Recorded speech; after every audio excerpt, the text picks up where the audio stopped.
చూడండి, దేవుడు ఇక్కడ అంటున్నారు కదా, ఇక్కడ 2వ వచనంలో చూస్తున్నాము. అక్కడ దేవుడు ఎలాగ మాకి పరీక్ష వస్తే కాపాడతారు అనేది అక్కడ కూడా చూస్తున్నాము. మనకి పరీక్ష వస్తే ఆ పరీక్షలో మేము నిలబడాలి అనేది ఒక ధైర్యం, ఒక శక్తి అనేది దేవుడు ఇస్తారు. అలాంటి పరీక్ష, ఈ పరీక్ష వచ్చింది మనకి, ఆ పరీక్షలో పడిపోయాం, అలాంటి పరీక్ష దేవుడు ఎప్పుడు ఇయ్యారు. పరీక్ష ఆయన ఇస్తారు, పరీక్ష ఆయన నుంచి ఆయన ఏం చేస్తారు, బయటికి తీసుకొస్తారు. అంటే చూడండి, దేవుడు ఎంత ప్రేమిస్తున్నారు మనకి. కాబట్టి పరీక్ష ఎందుకు వస్తున్నాయంటే మేము దేవుడి గురించి జీవించాలి, నరకంకి వెళ్ళకుండా, అలాగే దేవుడు సన్నిధి నుంచి దూరం కాకుండా, ప్రార్థన నుంచి దూరం కాకుండా దేవుడి దగ్గరే ఉండాలి అనేది దేవుడు చిన్న చిన్న పరీక్ష మనకి. ఎగ్జాంపుల్, ఒక విశ్వాసికి డబ్బుల్ ప్రాబ్లం లేనే లేదు, రోగాలు లేనే లేదు, కష్ట దుఃఖం లేనే లేదు. ఎందుకు ఆయనకి దేవుడు కావాలి చెప్పండి? ఎందుకు హాస్పిటల్ కావాలి చెప్పండి? ఎందుకు డాక్టర్ కావాలి? ఆయనకి రోగాలు లేదు, ఆర్థిక ఇబ్బంది ఏం లేనే లేదు, మంచిగా ఉన్నారు, హ్యాపీగా ఉన్నారు. అలాగే ఒక పర్సన్కి రోగాలు వస్తే డాక్టర్కి దగ్గరికి వెళ్తున్నారు, మందు తీసుకుంటున్నారు. మన కుటుంబంలో ఏమైనా చిన్నది తీసుకోండి, ఏమైనా బాధ ఉంటేనే మేము ప్రార్థన చేస్తాం, అయ్యా మా కుటుంబంలో చిన్న బాధ ఉన్నాయి, దయచేసి సహాయం చేయండి. అంతే కదా? బాధ లేదు, కష్టం లేదు, రోగాలు లేదు, ఆర్థిక ఇబ్బంది లేదు.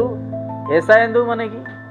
ఏసాయ అవసరమే లేదు, ప్రార్థన అవసరమే లేదు, వాక్యం అవసరమే లేదు, చర్చి అవసరమే లేదు. కాబట్టి దేవుడు చిన్న చిన్న విషయం మనకి ఏం చేస్తారు, ఆయనతో కనెక్ట్ అయి ఉండాలి అని దేవుడు ఇవన్నీ చేస్తారు. ఇది ఒక విశ్వాసికి ఈ జ్ఞానం ఉండాలి, తెలుసుకోవాలి అనేది. కాబట్టి కొన్ని విషయం ఇక్కడ చూస్తున్నాము. పరీక్ష వస్తే మేము భయపడకుండా ధైర్యం తెచ్చుకుంటూ దేవుడి గురించి జీవించాలి. ఒకవేళ ఏ విషయంలో అయినా మేము అంటే తక్కువగా ఉన్నాము అంటే జ్ఞానం అయినా సరే, ఏదైనా సరే దేవుడికి అడుగుదాం. ఒకవేళ సందేహం అలా ఉంటే దేవుడికి అడుగుదాం. దేవా, ఈ సందేహం, ఈ మనసు, ఈ ఆలోచనలో ఉన్నాయి, తీసేయండి. మీ నుంచి ఏదైతే మాకు దూరం చేస్తుంది అలాంటి విషయం మీరు తీసేయండి. మేము సిద్ధంగా జీవించాలి అని ఒక ప్రార్థన దేవుడితో చేయాలి. దేవుడు 2025లో ఎన్ని కార్యములు చేశారు? ఎవరికైనా ఏమైనా గుర్తున్నాయా? మీరు చెప్పండి. ఎవరికి లేదు. అది విశ్వాసి. అది ఇప్పుడు దేవుడికి అడుగుతున్నాము, అయ్యా ఇది పరీక్ష, ఇది ప్రాబ్లమ్స్ సాల్వ్ చేయండి, చేస్తున్నారు.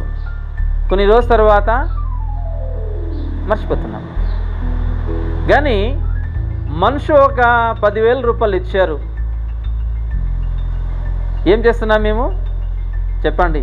10,000 రూపాయలు ఇచ్చారు, 10,000 ఇచ్చారు. కష్టాల్లో ఉన్నప్పుడు, బాధల్లో ఉన్నప్పుడు 10,000 రూపాయలు ఇచ్చారు.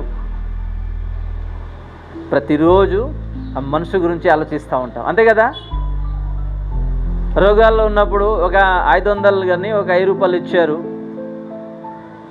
డాక్టర్ దగ్గరికి వెళ్ళండి, మందు తెచ్చుకోండి అని. ఆ మనిషికి మర్చిపోతామా లేకపోతే ఏం చేస్తాం? మీరే చెప్పండి. కానీ దేవుడి విషయం అయితే ముందు ఏం చేస్తున్నాము? మర్చిపోతున్నాము. అది ఒక మనిషి క్యారెక్టర్ అన్నమాట. కానీ నా లైఫ్లో ఒక విషయం నేర్చుకున్నాను ఏంటంటే, ఎప్పుడైతే దేవుడి దగ్గరికి నేను వచ్చాను, ఆ రోజు నుంచి ఈ రోజు వరకు ఏ ప్రాబ్లం జరిగింది నా లైఫ్లో, మన కుటుంబంలో ఇచ్చిన బాధ్యతలో, సేవలో అన్నీ నేను డైరీ రాసుకోలేదు, కానీ అన్నీ నోటెడ్ ఉంది అన్నమాట. మర్చిపోలేను.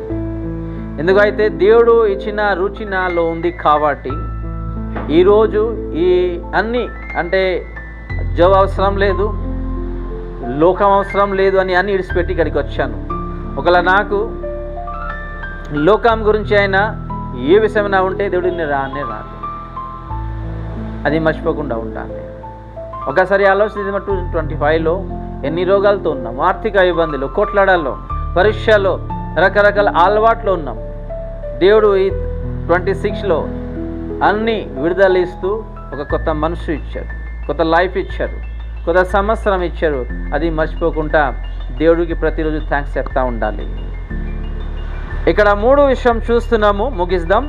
మొదటిగా పరీక్ష వస్తే మేము పడిపోకుండా ధైర్యంతో నిలబడాలి. రెండోదిగా మనకి జ్ఞానం అవసరం ఉంటే అది స్కూల్ కాలేజీలో చదువుకోవాలి, లేకపోతే ఇంటర్వ్యూలో ఫేస్ చేసుకోవాలి.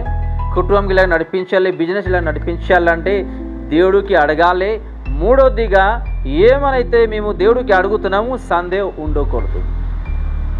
సందేహం ఒకవేళ ఉంటే దేవుడు ప్రార్థన విన్నారు, జవాబు మనకి రానే రాదు. ఈ చిన్న వాక్యం దేవుడు ప్రతి ఒక్కరిని ఆశీర్వదించు కాక. ఆమెన్.